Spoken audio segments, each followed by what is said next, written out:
Assalamu alaikum warahmatullahi wabarakatuh. Hope you're doing well. I've heard that Brittany Renner has converted to Islam.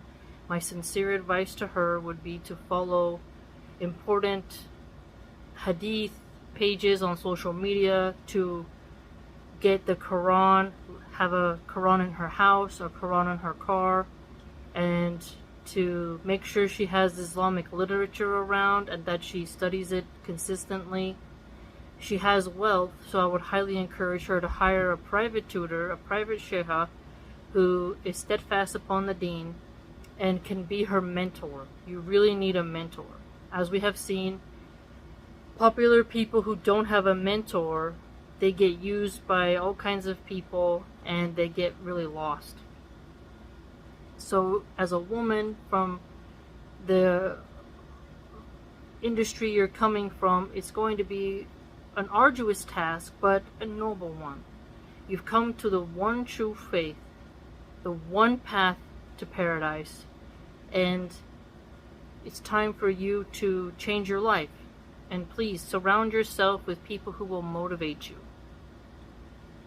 Change house, as they say. Slowly disassociate from friends who encourage you to drink, encourage you to be lewd, and who remind you of your old habits. Surround yourself with women who want to improve their lives, who are spiritual, and can help you when you have doubts.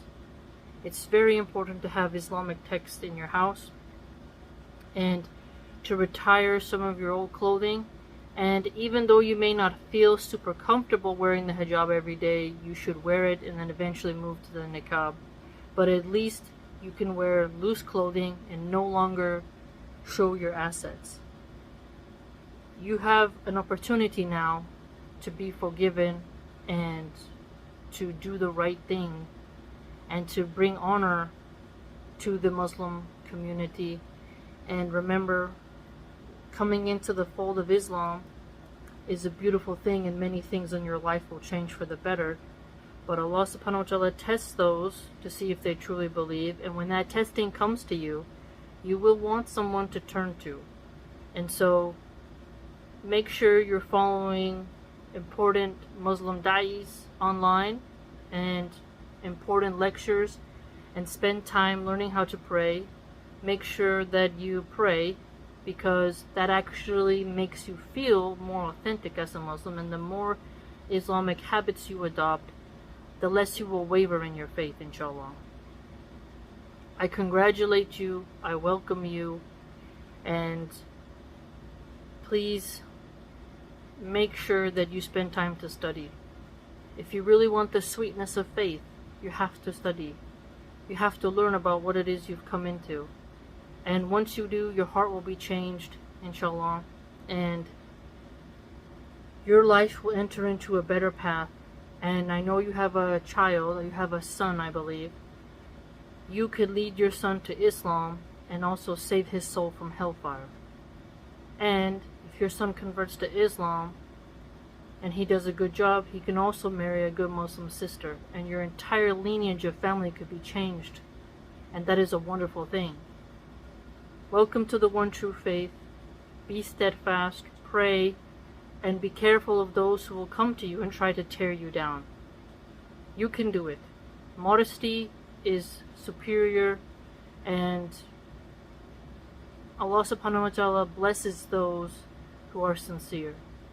So make sure you rectify your heart, do lots of introspection, read the Quran, and study the hadiths, hire a private tutor, pray, make sure you know how to do wudu. Make sure that you also understand how to apply the rules. Free mixing, it's very difficult for you, I know, but the more you lean into it and stop free mixing and start to not use intoxicants, you will see the happiness in your life flourish like nothing you've ever felt before, because Islam blesses everyone it touches by the permission of Allah subhanahu wa ta'ala. It's not easy to be an American revert, a Western revert. It's not easy, but you can do it. May Allah subhanahu wa ta'ala bless you. May He guide you. May He protect you and make you sincere upon His path and an example for others to change. By you changing, others will come into the faith. Be cautious, be wise, and make sure that you learn how to take advice. We call it nasiha. There will be sincere sisters and brothers who will try to give you advice, and it may be difficult at first to hear, but you'll get a thick skin, I'm sure, and you're very used to combative people, so I'm sure you'll be able to handle minor religious wisdoms and sincere religious advice. And people who come out of the woodwork to help you do want the best for you. And just remember, Shaitan wants you to turn away. He wants you to fail. And so by not failing and by asking Allah subhanahu wa ta'ala for help, you will not let Shaitan win. And so congratulations on joining the one true faith, and may Allah subhanahu wa ta'ala guide you and protect you and your family. Ameen.